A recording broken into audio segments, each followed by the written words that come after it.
Josh didn't want to wait for us there. He was ready to go to the game twice. right away. Our technical director has said, "You shut up It's and just let's go into the game." It's like getting played off the stage at the Oscars, I guess. No Like, all right, kidding. that's enough stupid banter. It's time for the StarCraft 2 game. I guess. Let's get to it. Here in the top right-hand corner of Daybreak, we have our red Zerg player from FXO CIS. It is Slavik. His opponent in the lower left-hand corner, winner of the last 2 games in a row from the team ZeNEX. It is Avenge. Indeed. And he has sufficiently avenged his earlier teammates because he has won 2 games in a row already. He doesn't really need to do much avenging anymore. No. Now he's kind of more like ZeNEX Sustain. Yes. Or ZeNEX Daily Maintenance or something like that. The furthest possible from ZeNEX. Ooh. Ooh. That's right. Slavik is a pretty cool Zerg player. He likes to be aggressive, at least, you know, he did back when I watched a lot of his games in the GOM house. He also used to, like, punch his keyboard when he lost. And the funny thing about that was that it was one of those, it was a mechanical keyboard, right? Right. And when he hit it hard enough, a lot of the keys would just, like, pop up into the air. So you would hear, like, and then he'd, like, hit the keyboard, and then you would hear, like, the tinkling of keys as they fell around the house. And then he would have to, like, be really angry and be down on the floor, like, picking up each individual key. Stupid keyboard. Yeah. StarCraft. It was kind of comical rage. If you're out there, Slavik, right now, I'm not mocking you. You know that. I hope he's watching, and I hope he's, like, making a voodoo doll of you right now. We had fun. We had fun. He ended up bending that keyboard in half before he left. Solid. I never... Some serious rage. I know. That was like, wow. he got like incredible Hulk strength after a while. He like actually bent the keyboard in half. Happy Zerg at one point? Yeah, well, he usually is a happy Zerg. Whoa, he killed that probe. That's not a happy probe. No kidding. No, but happy Zerg. Nexus first out of Avenge. We've seen this 2 straight games. Of course, 2 different matchups for him. And this is actually kind of cool. We've gone from Avenge's PvP to his PvT, and now we're seeing what he does in PvZ. Very cool. Yeah, he had a very unconventional strategy last time against Braddock, you guys remember. Decided to go for Nexus first with a Forge, put down a couple of cannons, moved into an 8-gate, and that was kind of his transition to a 3rd base. That's certainly something that could work against a Zerg player here, but we'll see if he wants to throw in something a little bit different, or if it's still going to be heavy gateway play. Yeah, you notice that he didn't scout at all either. Or actually, no, he did, but he lost a probe. What am I even saying? I'm like, laser tag seriously messed me up. Like, I close my eyes and I'm like back in the laser tag arena. I'm like gonna wake up in a cold sweat tonight. I'm like, laser woman just around the corner. Miss Piggy, what are you doing? After I stole Laser Woman from Nick, he took Miss Piggy. So you were a scary laser woman. I am. You were. The Laser Man. Eventually, we had some Laser sort of Man was nothing compared to Laser some, Woman. Domestic problems inside of the laser tag arena. It was pretty yeah. funny. Like we would shoot each other and be like, "No, I loved you once." It made for a great day. That problem. Yeah. All right. So, two casts going down, of course, for Avenge. He's just getting those right away here, and it looks like it will be that, excuse me, 3-hatch build from Slavik. And what will he decide to do with it? Will he decide to go for that maxed out 200-200 Roach all in, or because that is quite popular on this map, or will he decide to go for Infestors, possibly? We'll find out. Yeah, I mean, a couple of different approaches you can go with this. We've seen some players, go for that quick Roach like you talked about. Some players that'll play really defensive, minimal Roaches and Lings, high economy, and just move into Broodlords as quick as possible. Yeah, most Zerg players have been wanting to get a little bit more aggressive in this matchup later. A lot of times, if you just kind of stay passive, Protoss will just take their 3rd.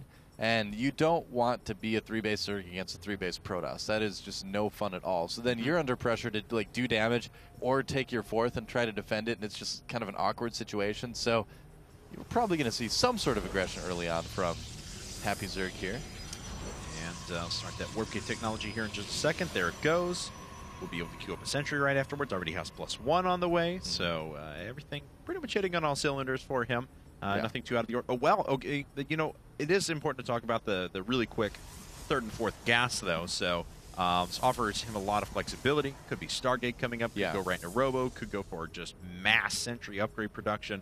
Even some sort of Templar Archives into Twilight Council. I'm sorry, Twilight Council into Templar Archives. That's usually the way those buildings go down. It's not the other way around. Yeah, any one of those really would make a lot of sense. It's kind of like what you were talking earlier about what Grubby had been saying. You want to hide your tech. And the reason you want to hide it is because it's so hard to kind of predict what Protoss is going to do, tech-wise. If they're going to go for, like you said, Stargate, Robo, Twilight, there's a lot of different very valid options right now in the matchup. It could just be a bunch of gateways, too. He could just decide to do a +1 gateway attack with 4 gates. Very, very common in PvZ.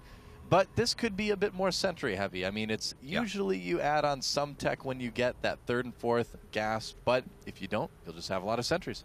I apologize. I know we haven't talked a lot about Slavik, but of course he's doing something that's very familiar to us that have watched ZVP over the past month or so. It's very much the standard these days, yeah. Yeah, decided to double gas right around about 45, 46 supply, going into layer tech, roaches, and evolution chamber right afterwards, even adding on his Zergling speed just after he starts the hatchery. So, I'm sorry, he starts the layer tech and adding on a couple more gases now. So he is staring down that 200 roach path, but we could see something out of him here in a bit. Well, he's going to need to put some units in to defend, though, Avenge already with 2 pylons down to the lower right. Yeah, it doesn't look like it's going to be the 200 supply roach push from him because he does have his 3rd and 4th gas now. So I think we're going to see just some roaches and lings for defensive purposes and then probably an infestation pit. We'll see. He could go mutas. He does like to go mutas. Yeah. But infestors are just so good. I mean, it's definitely kind of the standard here. But first he's going to need to worry about this +1 attack. Yes, he is. Needs to make a lot of units now. So those roaches already taking quite a bit of damage from the zealots. Those zealots with +1 attacks are just so strong against Zerglings that are on the field. Finally, a few more roaches are joining. We have 7 more on the way. But with the subsequent warp-in, this is going to be a lot of damage output from Avenge. Yep, Zergling speed on the way. 9 more roaches on the way, +2 on the way for our Protoss player. Decent micro here from Slavik, but there's more reinforcements coming in. Yeah, and starting to go to work on the last couple of roaches there. A few more popping out and reinforcing at the same time. This one just lazy roach. Yeah, very lazy, sitting up at the top. However, there we go. Slavik doesn't take any economic damage for the most part and is able to retain that 3rd base with no real damage done. Yeah, he does push it back, and look at the supply. 91 supply to 61. He was macroing the entire time. Really well played by Slavik here. Yeah. And he's even going to catch these stalkers, too. A little bit of a bonus prize. Yep. Bonus prize. Bonus. Well done. Yay. All right, so 2 base versus 3 base. Things looking pretty good for our Zerg player. Looks like Blink is getting finished up. Yeah, and it's just going to be 6 gates and Blink. Whoa! Oh, did we say mind, 6? We meant more. 9 gate. 9 gate, yeah. 9 gate Blink all in from right. Avenge. And so far, no other tech from Slavik, too, just going for Burrow instead. That's what he's going to kind of spend some of his extra gas on, getting Overlord speed very quickly as well. He is very supply blocked at the moment, so he has to put up 4 Overlords at the same time. Of course, it's going to allow his opponent to catch up on economy if he so desires, and a Robo coming up more than likely for an Observer. But wow, that is a massive amount of gateways. I mean, at some point, 7 would have been okay. That's about all the production you're going to be able to use.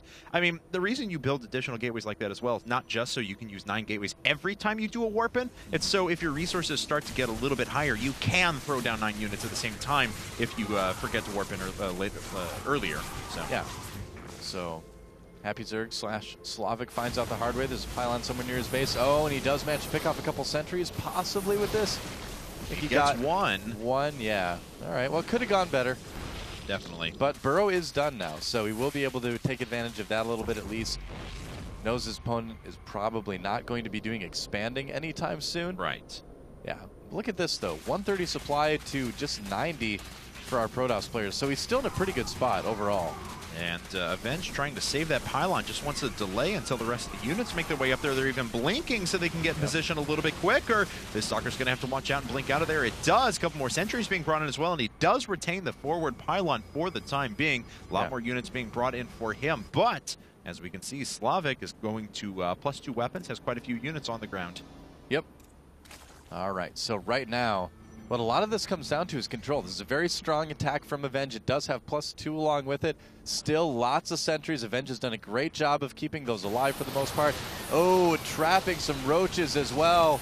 Yeah. Oh, and there with the Observer, with the Observer overhead, unfortunately, the Burrow's not going to amount to much. Units still getting picked off there. That is a lot of sentries. Now, a good portion of their energy is gone, granted, but still, that's still a threat that Slavik's going to have to contend with. Yep. Trying to add on some links here now, and just really good force fields from Avenge. Trying to burrow underneath those. Is he going to be able to really get some damage done here? It's a tough thing to choose between the sentries and the stalkers. Nice blink back here. Yeah. And you know what? He's only lost one of those sentries so far. I'm actually very impressed by that. Slavik has not been able to get the best possible engagement that he's been looking. Big high.